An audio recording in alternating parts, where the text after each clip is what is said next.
Olá, meu nome é Dalma Alexandre Fernandes. Minha pesquisa se chama A Representação do Trauma Histórico por meio da História em Quadrinhos, sob orientação da Ana Lúcia Lana Leme. Faço parte do mestrado profissional em Ensino de História na Unifesp de Guarulhos e sob o auxílio da CAPES. Meu contato é da.fernandes@unifesp.br. Para a introdução da minha pesquisa, eu separei esse trecho que eu acho essencial, que ela tem por objetivo compreender sobre o racismo no Brasil por meio dos estudos do trauma histórico. Ou seja, buscar encontrar respostas de como o racismo reverbera na população brasileira hoje, mas muito além disso, e como ela o percebe. E aí é o que? Destacar como historiadores e historiadoras brasileiras compreendem esse conceito de trauma por outras nomenclaturas como passados vivos, ou então memórias sensíveis, que têm o objetivo de compreender os ecos desse passado, tanto por seu aspecto mais de dor e sofrimento, como também seu espaço de luta e de conquista. Então, a partir daí, é estabelecer um diálogo entre esses conceitos com a linguagem das histórias em quadrinhos dentro do espaço da sala de aula, fazendo um debate com o que está sendo exposto no quadrinhos e em como os alunos percebem esses ecos da escravização na atual estrutura social que é vivenciada por eles. E a partir disso, eu divido a dissertação em alguns recortes para tentar compreender como ela se alicerça. O primeiro deles é através do racismo estrutural, tendo como base as análises da Inaê Lopes dos Santos, como também o professor Denis de Oliveira, História do Trauma, debatido de maneira muito interessante pela professora Mônica Lima Souza, através do conceito de memórias sensíveis, como também o conceito de questões sensíveis ou passados vivos do professor Newton Mule Pereira e do Fernando Scheffner, como também o livro organizado pela Fabiana Fredico e do Ivan Lima Gomes, História e Trauma. E a partir daí, na leitura da história em quadrinhos, eu acho muito interessante ressaltar a contribuição do filósofo Douglas Kellner com Cultura da Mídia, como também o Santiago Garcia no seu livro A Novela Gráfica, e a dissertação do Matheus Bertolini Sampaio sobre das HQs a imaginação histórica. E para a gente tentar entender como compreender melhor o trauma, eu trago as obras da Rosana Paulino, né, uma artista brasileira muito importante. Um exemplo de obra dela, a gente tem essa obra chamada As Riquezas da Terra, que são conjuntos de tecido costurados, onde ela vai tentar debater essas riquezas desse território explorado por Portugal e quais seriam as consequências dessa exploração, né? Ao mesmo tempo, eu trago esse trecho dessa entrevista dela, que eu acho muito importante para tentar compreender o que seria o trauma e quais seriam os objetivos da obra dela, né? Nesse sentido, ela vai falar o quê? Que ela não está preocupada em quantidades, o número de pessoas escravizadas, mas ela está preocupada em si no drama humano e como isso reflete na população e nos seus descendentes. Então ela está falando de traumas, perdas, dor, e esse conceito que ela traz que eu acho essencial para deixar de maneira mais inteligível a ideia do trauma. E a partir daí, dentro do campo da história, esse trecho do livro História e Trauma, que eu acho muito interessante, que a Fabiana Federico e o Ivan Lima Gomes, eles vão estar debatendo como a história, estudos do trauma histórico é importante, porque é um tipo de convite ao historiador para se aventurar em múltiplas narrativas que envolvem e abordam o passado, que pode ser arte plástica, fotografia, literatura e, no meu caso, histórias em quadrinhos. E a partir daí é um campo muito profícuo a interrogações desejadas, né? Ao mesmo tempo que a gente traz aqui, né, o trecho escrito pela professora Mônica Lima Souza, onde ela vai falar basicamente o quê?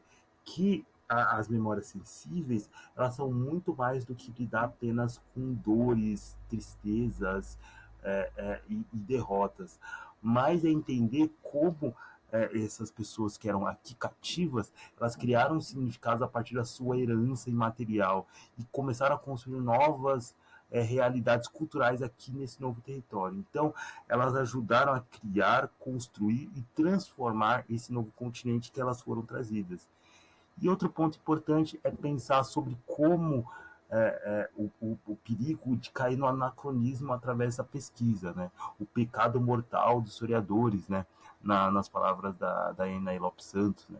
Que ela vai falar que é interessante a gente pensar das maneiras que a gente utiliza o conceito de racismo, como a gente conhece hoje, para examinar esse período colonial. E ela vai falar que o racismo ele tem uma contradição muito complexa sobre esse assunto, onde ela vai falar basicamente que esse racismo que criou roupagens científicas ali no século XIX, ele vai alicerçar a vida dessas sociedades modernas ocidentais. Então, ao mesmo tempo que ele foi produto e produtor desse período que a gente vai chamar de colônia. Então, é uma contradição muito interessante que a Inaê vai explicar nesse trecho. Ao mesmo tempo, eu quero trazer aqui a importância de trazer histórias em quadrinhos para a sala de aula, onde o Matheus, seu pai, vai trabalhar que é uma outra uma modalidade comunicativa onde propicia espaços e motiva a leitura dos nossos estudantes. Um convite à reflexão sobre tempo, memória, identidade, e fornecendo aspectos da vida social, servindo como ponto de ignição para discussões conceituais, né?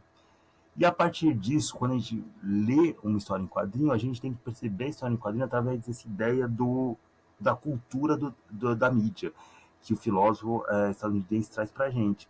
Onde ele vai falar que nenhuma obra da cultura da mídia, o caso aqui das histórias em quadrinhos, elas são um entretenimento inocente. Todas elas têm um cunho ideológico, vínculos retóricas, lutas, programas e ações políticas. Então, nenhuma produção é inocente. E como ponto de partida, assim, que eu acho muito interessante a gente pensar na área da história em quadrinhos, junto com o trauma, é trazer a obra do Art Spiegelman, Maus, né? Que do título Maus de Ratos, em alemão, né? Essa obra já muito clássica, né? E aí é interessante pensar de como a construção dessa obra, que narra a vivência do pai dele perante o nazismo e como ele foi um prisioneiro dentro do campo de Auschwitz.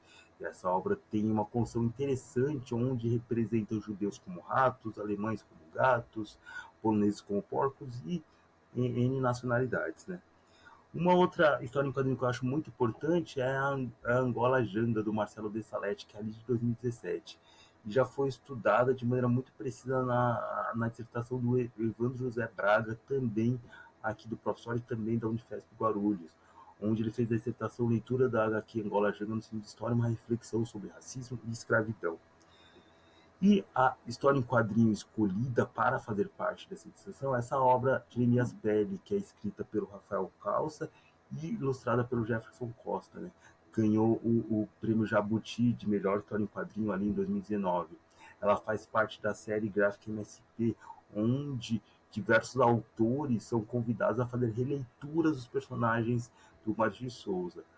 E, numa rápida sinopse, né, a gente tem a história de Jeremias, que ele é um dos melhores alunos da sala, tem vários amigos e uma rotina muito feliz ao lado de sua família, até o dia que ele encara o preconceito por sua cor de pele, né? E a partir daí a história começa a lidar com o tema do racismo de maneira forte, sensível e muito necessária, né? O objetivo principal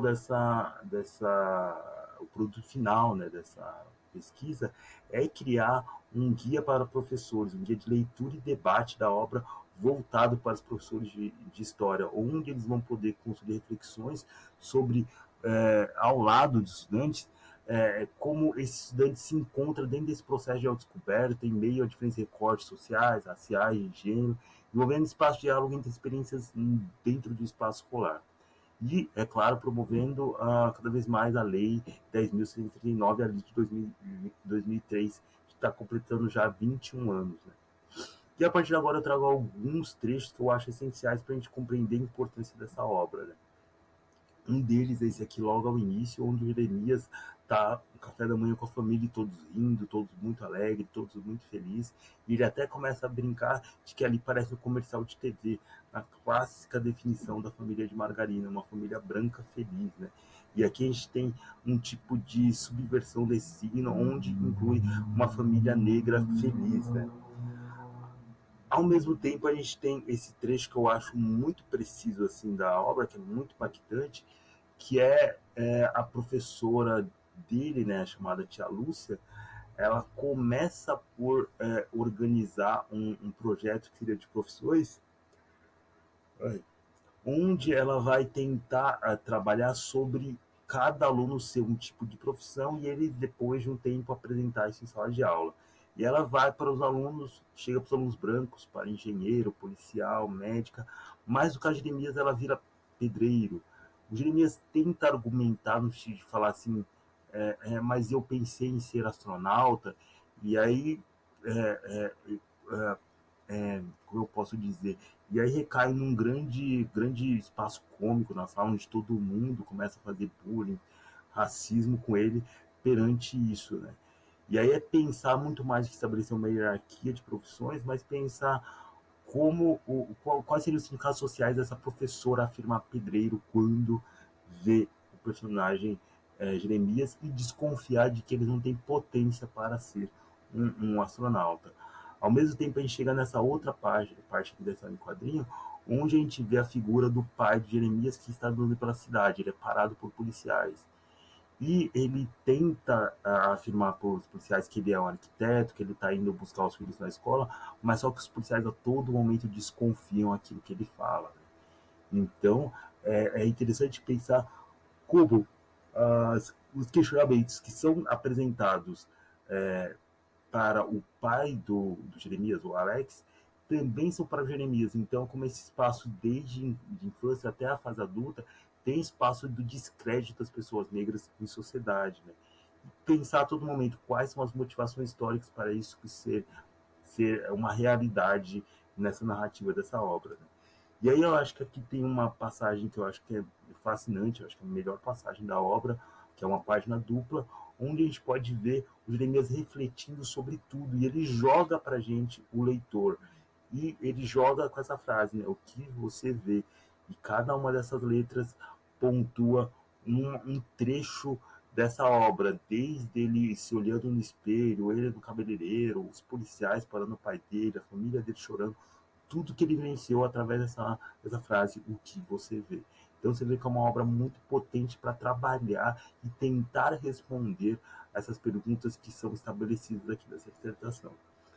Como referências bibliográficas eu apresento aqui para vocês, novamente meu contato aqui é da.fernandes.unifesp.br.